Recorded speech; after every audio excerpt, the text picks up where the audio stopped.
আজ শুভ রথযাত্রা। ভগবান জগন্নাথ, বলরাম ও সুভদ্রা আজ তাঁদের মাসির বাড়ি যাত্রা করছেন। বৈষ্ণব সংস্কৃতির এক অনন্য উৎসব এটি। ভারতের বিভিন্ন প্রান্তে যেমন মহা আড়ম্বরের মধ্য দিয়ে উদযাপন হয় এই রথযাত্রা, তেমনি ত্রিপুরার প্রতিটি জেলায়, শহরে, গ্রামে আজ ছিল উৎসবের আবহ। রাজধানী আগরতলায় এবারের রথযাত্রা আরও বিশেষ হয়ে উঠেছে। দ্য সোশ্যাল বাংলার তরফে আমরা আপনাদের নিয়ে চলেছি সেই শুভ মুহূর্তে, যেখানে ইসকন আগরতলার উদ্যোগে প্রতি বছরের মতো এবারও আয়োজিত হয়েছে বর্ণাঢ্য রথযাত্রা।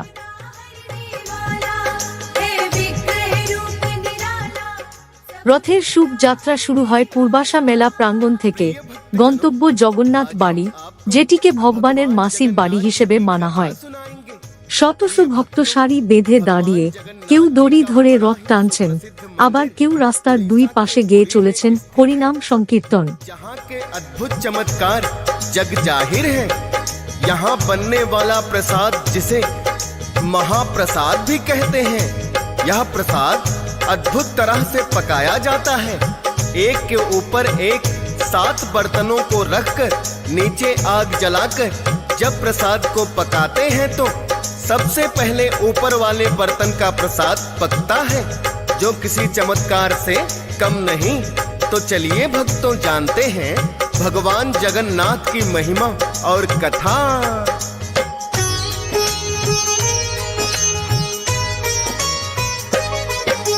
धरती का बैकुंठ है भक्तों जगन्नाथपुरी धाम।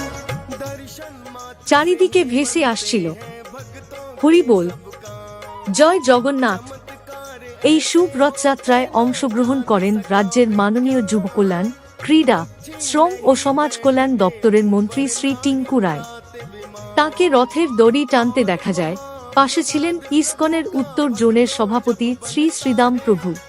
सबसे पहले ऊपर वाले पत्र का अन्न पकता है और मंदिर के गुंबद की नहीं।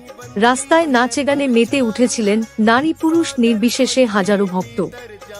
এক বিশাল ভক্তিময় জনসমাগমে রূপ নেয় গোটা যাত্রাপথ। चमत्कार यहाँ भक्तों देखे जाते हैं, पावन कथा सुनाते हैं। बलदाऊ और सुभद्रा के संग पूजे जाते हैं, हम कथा सुनाते हैं।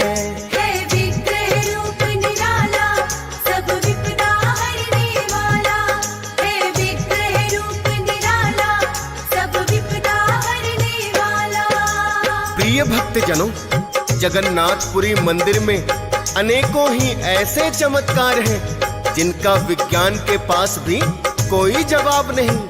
कहते हैं भगवान की मूर्ति का मानो जैसे दिल धड़कता है, और हर 12 साल में जब मूर्तियां बदली जाती हैं तो वहां की हर जगह की लाइट बंद कर दी जाती हैं और मंदिरों के चारों तरफ सेना तैनात कर दी जाती है, ताकि कोई भी मंदिर के भीतर प्रवेश ना कर सके। उस समय पुजारी आंखों पर पट्टी बांधकर एक ब्रह्म पदार्थ को पुरानी मूर्ति से नई मूर्ति में परिवर्तित करते हैं। ये ऐसा अलौकिक पदार्थ। আগরতলা পুর নিগমের মাননীয় মেয়র শ্রী দীপক মজুমদার বলেন, এই রথযাত্রা শুধু ধর্মীয় নয়, সামাজিক ভ্রাতৃত্বের প্রতীক। ইসকন আয়োজিত এই রথযাত্রা আমি আগেও এসেছি অনেকবার, খুব ভালো লাগে। এবং আজকের এই শুভ দিনে, এই পবিত্র দিনে রথযাত্রা, জগন্নাথ দেবের রথযাত্রায় আমি শহরবাসীর সঙ্গে সারা রাজ্যবাসীকে অনেক অনেক শুভেচ্ছা জানাই। আমার প্রত্যাশা রাখবে ভগবানের আশীর্বাদে জগন্নাথ মানে সকলের না, সমস্ত দেবদেবীর উনি হচ্ছে সবচেয়ে উপরে। আমরা ওনার দর্শন মানে সমস্ত দেবতার দর্শন হয়ে যায়। তো আমি বলবো যে আমি নিজেও যেমন আজকে খুব অর্জন করেছি, পাশাপাশি যারাই আজকের এই অনুষ্ঠানে বা রথযাত্রায় বা দড়িতে টান দিয়েছেন, তাদের সমস্ত মনোবাসনা, তাদের সমস্ত আশা আকাঙ্ক্ষা পূর্ণ হবে। এবং রথযাত্রা আমাদের সনাতন ধর্মের পরম্পরা। আমরা দেখেছি যে এই 7 দিনব্যাপী যে অনুষ্ঠান, এখন মাসির বাড়ি যাবেন, এই একজন দেবতা জগন্নাথ, তিনি প্রজাদের দেখতে নিজেই মন্দির থেকে বেরিয়ে যান। আমাদের কোনো দেবদেবীর মধ্যে এটা আমরা দেখিনি। আমরা সবাই মন্দিরে যাই, ভগবান দর্শন করি, আর কিন্তু ভগবান এই জগন্নাথ নিজে বেরিয়ে যান যে ওনার প্রজারা, ওনার ভক্তরা পুণ্যার্থীরা কেমন আছেন দেখতে। এটা ওনাকে যারা দর্শন করতে পেয়েছেন, পাশাপাশি নিজে দর্শন করতে যাচ্ছেন, ওনার ভক্তরা বা প্রজা কেমন আছেন। তা আমি আজকের পূর্ণদিনে আবারও সমগ্র রাজ্যবাসীর মঙ্গল এবং শুভেচ্ছা কামনা করছি। আগরতলা শহর গর্বিত এমন আয়োজন দেখে মন্ত্রী শ্রী টিঙ্কু রায় বলেন, ভগবান জগন্নাথের কৃপা যেন ত্রিপুরাবাসীর জীবনে শান্তি ও সমৃদ্ধি নিয়ে আসে। আমরা সনাতনী যারা, আমরা সৌভাগ্যবান, একমাত্র ভগবান জগন্নাথই এরকম একজন ভগবান যে প্রতি বছর আমরা যারা ভক্তরা মন্দিরে যেতে পারি না, আমাদেরকে দর্শন দিতে তিনি বেরিয়ে আছেন। আর আজকে আগরতলা রাজপথে ভগবান জগন্নাথ, সুভদ্রা ওনারা বেরিয়েছেন এবং প্রত্যেককে দর্শন দিচ্ছেন।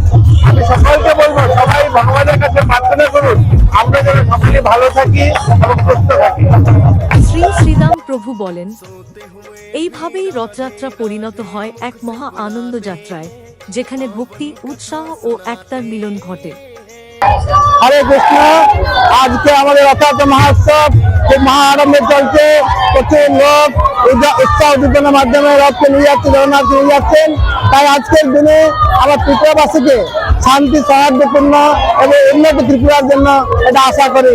তাই আমি প্রার্থনা করি জগন্নাথকে ত্রিপুরাবাসী আরো সুস্থ সবল হোক, আরো অর্থনৈতিকভাবে উন্নতি হোক এবং সারা ভারতের মধ্যে এক শ্রেষ্ঠ ত্রিপুরা গড়ে উঠুক। জগন্নাথ স্বামী কি জয়।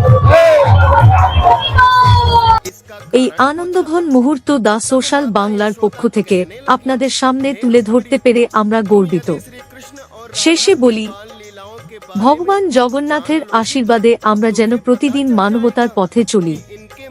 সবাইকে রথযাত্রার আন্তরিক শুভেচ্ছা। तब रुक्मणी ने माता से श्री कृष्ण की बाल लीलाओं का वर्णन करने की विनती की। माता उनसे कहने लगी कि उनकी बाल लीलाओं को सुनने के लिए कोई ऐसा एकांतवास चाहिए जहां तुम्हारे अलावा कोई दूसरा ना सुन पाए। तब रुक्मणी को माता यशोदा एक गुप्त स्थान पर लेकर गई और सुभद्रा को पहरेदार बनाकर द्वार पर खड़ा कर दिया और कहा कि यदि स्वयं श्री कृष्ण और बलराम भी आ जाएं, तब भी हमें ना बताना। इतना कहकर माता यशोदा ने श्री कृष्ण की बाल लीलाओं का वर्णन किया, जिसे सुनकर सुभद्रा भी स्वयं बाल रूप बन गईं और इतनी मंत्रमुग्ध हो गई कि उन्हें ज्ञात ही नहीं रहा कि कब श्री कृष्ण और बलराम ने आकर माता यशोदा के मुख से उन बाल लीलाओं का वर्णन सुन लिया। स्वयं श्री कृष्ण और बलराम भी इतने छोटे हो गए कि उनके हाथ पांव भी नजर नहीं आ रहे थे।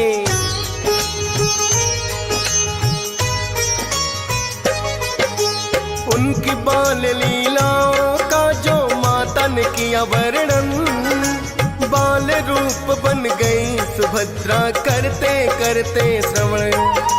बलदाऊ और श्री कृष्ण भी आकर सुनते हैं, सुनते सुनते जैसे मानो बालक बनते हैं।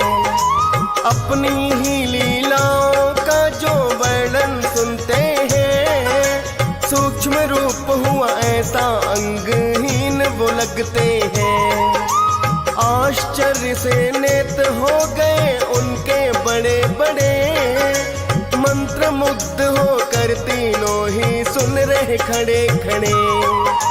इतने में ही मुनि नारद वहां पर आ जाते हैं, पावन कथा सुनाते हैं। बलदाऊ और सुभद्रा के संग पूजे जाते हैं, हम कथा सुनाते हैं।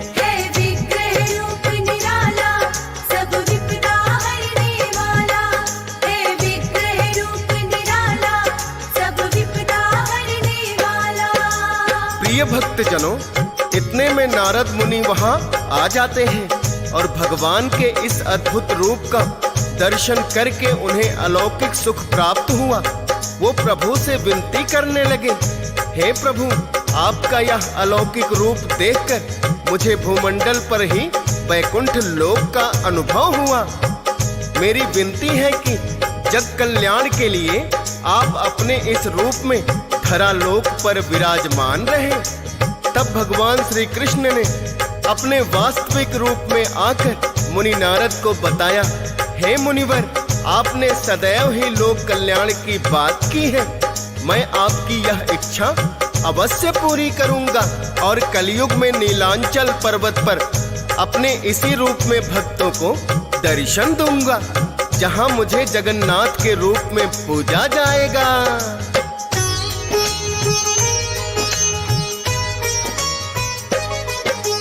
अद्भुत रूप जो मुनि नारद ने उनका देखा है, इसी रूप में आप विराजे प्रभु से ये कहा है, विनती जो